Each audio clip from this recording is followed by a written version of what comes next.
عقیدات وک یا ابراهیمی علیه الصلاة والسلام یا نه. عقیده ابراهیمی اوه بی شرک بو خود چیند کرد، نه وکی بسرمان نوکه چن بر قبری اوه گورن فلان شیخیه یا شیخ الهوارامو هره یا رب سرخواد راوی شیخی، اوه همی خلطه. عقیده ابراهیمی بلا بتهابد. ابراهیم علیه الصلاة والسلام سلا شرکه و عبادت صنما گرتن، آگرک بوش کرن، بوش گلک مزن کسی نشیا خونزی که آگری بکن.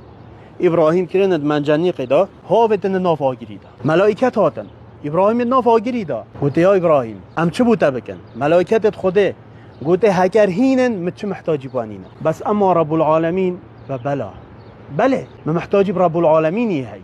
اینا خوده الهوارا ابراهیمی هات چه گوته آگری؟ قلنا یا نار کونی بردا و سلاما علی ابراهیم. رب العالمین چه گوته آگری؟ گوته ببهین کاتی و تازیادی سر ابراهیمی و سلامتی جی دال گل نکوب تازد بلکه سلامت ببد. ها اوه عقیده ابراهیمی دیتش آگری خلاص کرد، بسرمان نویجات کرد، شرکت کرد، عبادت قبریت کرد، اوه ناچه بد. بسرمان اخوه هیلاتی پیویان نوشتیه و اوه ملائکت هاتن گوتم ابراهیم هم چه بکن بوده نوشتی چنا کرد بوده هاوه قابل پیویا خوده و جاف عقیده الدف محبت سر کفتن بومد دنیا و آخرت دا خودش